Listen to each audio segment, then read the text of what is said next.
बॉलीवुड में एक कहावत है कि उगते सूरज को सब सलाम करते हैं, लेकिन ढलते सितारे को कोई पानी तक नहीं पूछता। आज हम बात करेंगे एक ऐसे दौर की जब हिंदी सिनेमा के शोमैन कहे जाने वाले सुभाष घई का करियर पूरी तरह से खत्म होने के कगार पर था। उनकी पिछली 3 फिल्में गौतम गोविंदा, कर्ज और क्रोधी बॉक्स ऑफिस पर बुरी तरह पिट चुकी थी। आलम यह था कि जो प्रोड्यूसर कल तक उनके पीछे भागते थे, अब उनका फ़ोन तक नहीं उठाते थे। लेकिन फिर एक फिल्म आई जिसने न केवल सुभाष घई को नया जीवन दिया, बल्कि बॉलीवुड को दिलीप कुमार और संजीव कुमार की वो ऐतिहासिक टक्कर दी जिसे आज भी लोग भूल नहीं पाए। हम बात कर रहे हैं 1982 की ब्लॉकबस्टर फिल्म विधाता की। अगर आपको हमारी ये रिसर्च और वीडियो पसंद आया तो इसे एक लाइक करके हमें सपोर्ट ज़रूर करें। सुभाष घई असल में कभी डायरेक्टर बनना ही नहीं चाहते थे। वो तो एक्टर बनने का सपना लेकर मुंबई आए थे। आपको जानकर हैरानी होगी कि जिस टैलेंट हंट कॉन्टेस्ट को जीतकर राजेश खन्ना सुपरस्टार बने थे, उसी कॉन्टेस्ट में सुभाष घई रनर अप रहे थे। एक्टिंग में दाल नहीं गली तो राइटिंग की तरफ मुड़े और फिर कालीचरण और विश्वनाथ जैसी सुपरहिट फिल्में देकर इंडस्ट्री में अपनी जगह बनाई। लेकिन जैसा मैंने कहा, वक्त हमेशा एक सा नहीं रहता। कर्ज जैसी फिल्म से उन्हें उम्मीद बहुत थी, लेकिन वो फ्लॉप हो गई। इसके बाद क्रोधी पर बहुत पैसा खर्च हुआ, वो भी डूब गई। जब घई साहब के पास कोई काम नहीं था तो वो मशहूर प्रोड्यूसर गुलशन राय के पास गए। गुलशन राय ने साफ कह दिया कि भाई तुम्हारी क्रेडिबिलिटी अभी ज़ीरो है, कोई स्टार तुम्हारे साथ काम नहीं करना चाहता। घई साहब ने हिम्मत नहीं हारी और पूछा कि उन्हें कौन सा स्टार चाहिए। जवाब मिला अमिताभ बच्चन। सुभाष घई और अमिताभ पुराने दोस्त थे।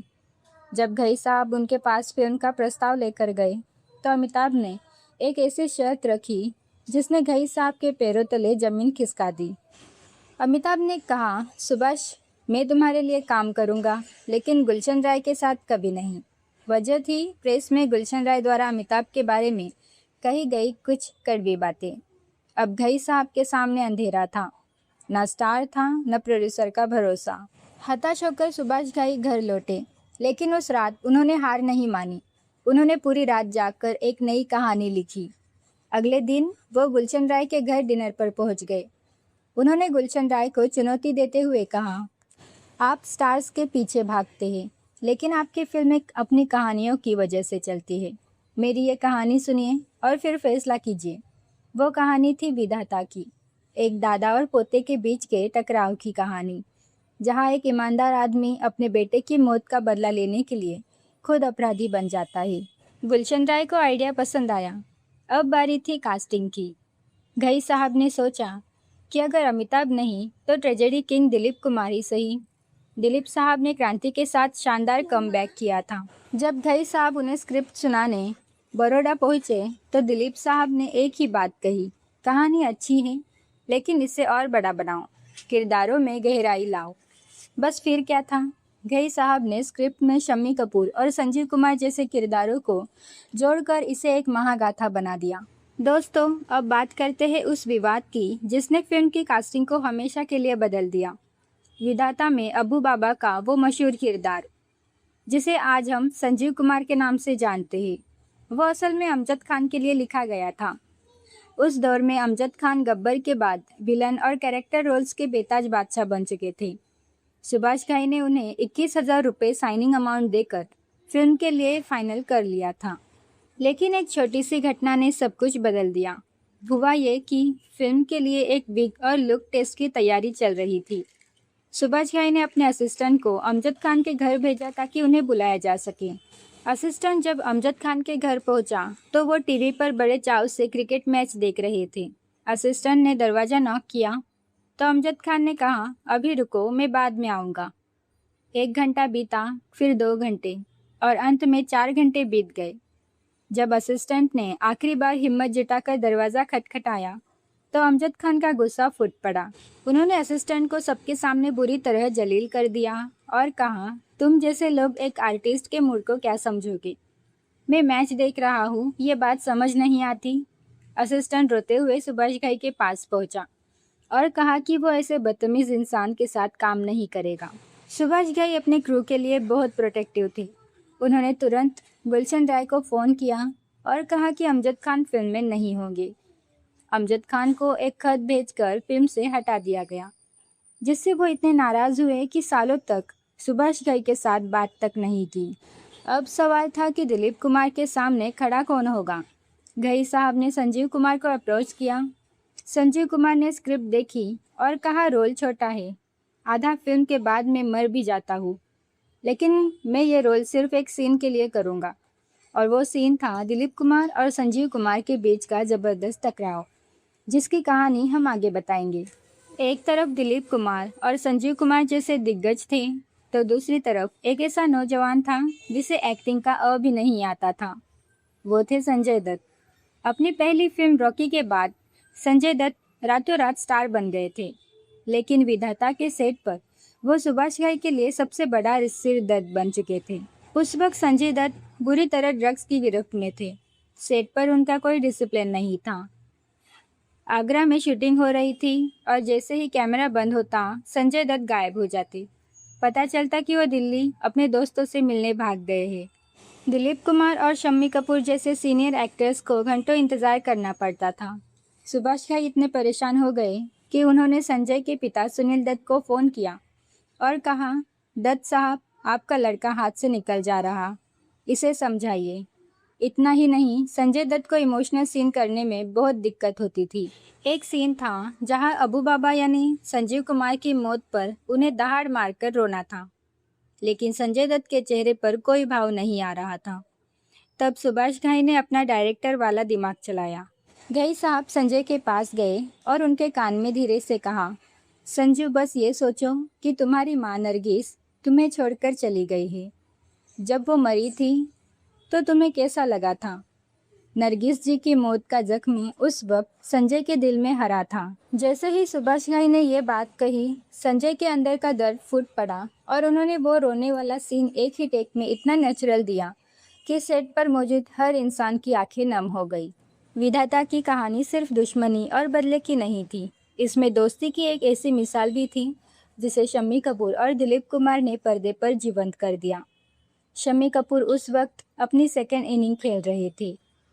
अब वो याहू वाले जवान हीरो नहीं रहे थे, बल्कि थोड़े भारी शरीर के साथ चरित्र भूमिकाओं की ओर मुड़ चुके थे। सुभाष घई ने उन्हें गुरबख्श के रोल के लिए चुना।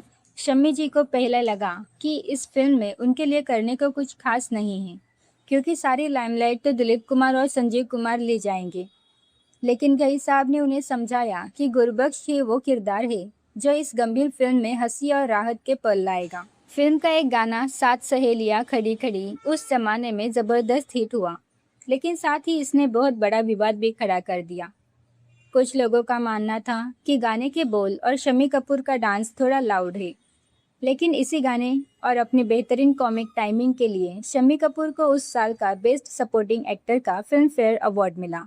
दिलीप साहब और शम्मी कपूर जी की ऑन स्क्रीन केमिस्ट्री देखकर ऐसा लगता ही नहीं था कि ये दोनों कलाकार पहली बार साथ काम कर रहे हैं। असल ज़िंदगी में भी शम्मी कपूर हमेशा दिलीप साहब की बहुत इज्जत करते थे और इस फिल्म में उनकी दोस्ती को और गहरा कर दिया। अब बात करते हैं उस सीन की जिसके लिए संजीव कुमार ने इस फिल्म को साइन किया। फिल्म के दूसरे हाफ में एक ऐसा पल आता है जब दिलीप कुमार और संजीव कुमार आमने सामने होते हैं। दिलीप कुमार, जो अब एक बहुत बड़े और अमीर क्रिमिनल शमशेर सिंह बन चुके हैं, अपने पोते संजय दत्त की शादी अपनी मर्जी से करना चाहते हैं, लेकिन संजीव कुमार चाहते हैं कि संजय अपनी पसंद की लड़की पद्मिनी कोल्हापुरी से शादी करे। इस पर दिलीप कुमार गुस्से में कहते हैं, अबू बाबा, तुम अपनी हैसियत से बहुत ऊपर उठकर बात कर रहे हो। संजीव कुमार ने जिस अंदाज में इसका जवाब दिया, उसने थिएटर में सीटियां बजवा दी थी। उन्होंने ठहरे हुए लहजे में कहा, और आप अपनी हैसियत से काफ़ी गिरकर बात कर रहे हैं। ये सिर्फ एक डायलॉग नहीं था, ये दो महान कलाकारों की एक्टिंग की जंग थी। कहा जाता है कि जब ये सीन शूट हो रहा था तो सेट पर इतनी खामोशी थी कि पिन गिरने की आवाज़ भी सुनाई दी जाए। जब शॉट ख़त्म हुआ तो खुद सुभाष घई की आंखों में आंसू थे। उन्हें समझ आ गया था कि उनकी फिल्म अब ब्लॉकबस्टर होने से कोई नहीं रोक सकता। इस एक सीन ने पूरी फिल्म का वजन बढ़ा दिया था। लेकिन दोस्तों, इतने बड़े कलाकारों के साथ काम करना कोई आसान बात नहीं थी। सुभाष घई डरे हुए थे। उनके दोस्त ने उन्हें डराया था कि दिलीप कुमार बहुत इंटरफेयर करते हैं। वो खुद ही फिल्म डायरेक्ट करने लगते हैं। पहले दिन घई साहब ने हिम्मत जुटाकर दिलीप साहब से पूछ लिया, सर ये फिल्म मैं डायरेक्ट करूँगा या आप? दिलीप कुमार मुस्कुराए और बोले, तुम ही करोगे। मुझे तुम्हारी स्क्रिप्ट पर पूरा भरोसा है। हालांकि शूटिंग के दौरान एक छोटा सा टसल हुआ। आगरा में एक सनसेट सीन के दौरान घई साहब ने जल्दबाजी में थोड़ा चिल्लाकर कुछ कह दिया जो दिलीप साहब को बुरा लग गया। दिलीप साहब ने उन्हें पास बुलाकर समझाया कि मुझे डोमिनेट करने की कोशिश मत करो, मुझे पता है एक्टिंग कैसे करनी है। घई साहब को तुरंत अपनी गलती का एहसास हुआ। उन्होंने माफ़ी मांगी और फिर दोनों के बीच ऐसा रिश्ता बन गया कि आगे चलकर उन्होंने कर्मा और सौदागर जैसी क्लासिक फिल्में साथ दी। विधाता के सेट पर घई साहब ने सीखा कि बड़े कलाकारों से काम कैसे निकलवाया जाता है और शायद इसीलिए उन्हें बॉलीवुड का असली शोमैन कहा गया। किसी भी सुपरहिट फिल्म की रीढ़ उसका संगीत होता है और विधाता के मामले में कल्याण जी आनंद जी ने कमाल कर दिया। इस फिल्म का सबसे यादगार गाना था हाथों की चंद लकीरों का।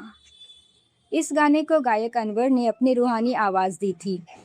रोचक बात यह है कि अनवर की आवाज़ काफ़ी हद तक मोहम्मद रफ़ी साहब से मिलती थी और उस दौर में जब रफ़ी साहब हमें छोड़कर जा चुके थे तब दर्शकों ने अनवर की आवाज़ में उन्हें महसूस किया।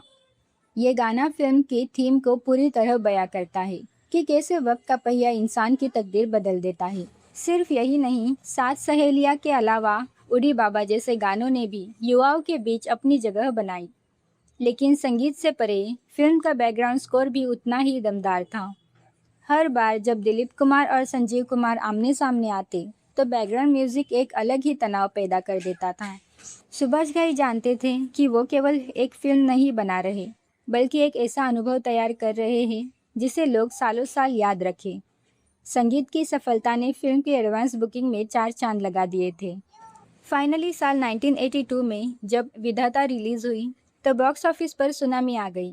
लोग दिलीप कुमार, संजीव कुमार और शम्मी कपूर की इस तिकड़ी को देखने के लिए पागल हो गए। फिल्म न सिर्फ सुपरहिट रही बल्कि उस साल की सबसे ज़्यादा कमाई करने वाली फिल्मों में शुमार हुई। लेकिन सबसे मज़ेदार मोड़ तो फिल्म के सुपरहिट होने के बाद आया। आपको याद है ना, वीडियो की शुरुआत में मैंने बताया था कि फ्लॉप दौर में प्रोड्यूसर्स सुभाष घई का फ़ोन नहीं उठाते थे।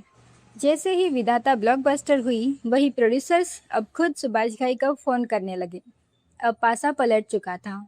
घई साहब ने अपनी बायोग्राफी और इंटरव्यूज़ में बताया है कि जब उन लोगों के फ़ोन आए तो उन्हें वही जवाब मिला जो कभी घई साहब को मिलता था। ये सुभाष घई की प्रतिभा की जीत थी। उन्होंने साबित कर दिया कि एक अच्छा डायरेक्टर कभी ख़त्म नहीं होता, बस उसे एक सही कहानी की तलाश होती है। विधाता ने न केवल उनका करियर बचाया बल्कि उन्हें शोमैन की पदवी की ओर पहला मजबूत कदम बढ़ाने में मदद की। फिल्म के विलन की बात किए बिना ये वीडियो अधूरा है। विधाता में मुख्य विलन थे अमरीश पुरी, लेकिन क्या आप जानते हैं कि उनकी कास्टिंग कैसे हुई? जब सुभाष घई फिल्म विश्वनाथ बना रहे थे तब मदन पुरी, जो उस फिल्म में थे, के भाई के दौर पर अमरीश पुरी अक्सर सेट पर आया करते थे। उनकी कड़क आवाज़ और ज़बरदस्त पर्सनालिटी ने घई साहब को प्रभावित किया। हालांकि मदन पुरी ने कहा था कि उनका भाई पैरेलल सिनेमा और थिएटर का कलाकार है, वो शायद इन कमर्शियल फिल्मों में काम न करे।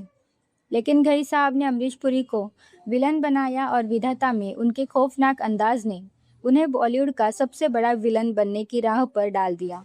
आज विधाता को रिलीज़ हुई 4 दशक से ज़्यादा का समय हो गया। इसका जादू अभी भी बरकरार है। ये फिल्म हमें सिखाती है कि अगर इरादे नेक हो और कहानी में दम हो तो गिरता हुआ करियर भी आसमान छू सकता है। इसने हमें संजय दत्त जैसा सुपरस्टार दिया, दिलीप कुमार, संजीव कुमार की ऐतिहासिक भिड़ंत दी और सुभाष घई जैसा महान डायरेक्टर दिया। अगर आपने ये फिल्म अब तक नहीं देखी तो इसे आज ही यूट्यूब पर देखें और उस दौर के सिनेमा के असली वैभव का आनंद लें। तो दोस्तों, कैसे लगी आपको विधाता के बनने की यह अनसुनी कहानी? क्या आपको भी लगता है कि आज के दौर में ऐसी फिल्में बननी चाहिए? कमेंट्स में अपनी राय ज़रूर दें। अगर आपको ये वीडियो पसंद आया हो तो इसे लाइक करें, शेयर करें और हमारे चैनल को सब्सक्राइब करना ना भूलें। मिलते हैं अगले वीडियो में। धन्यवाद।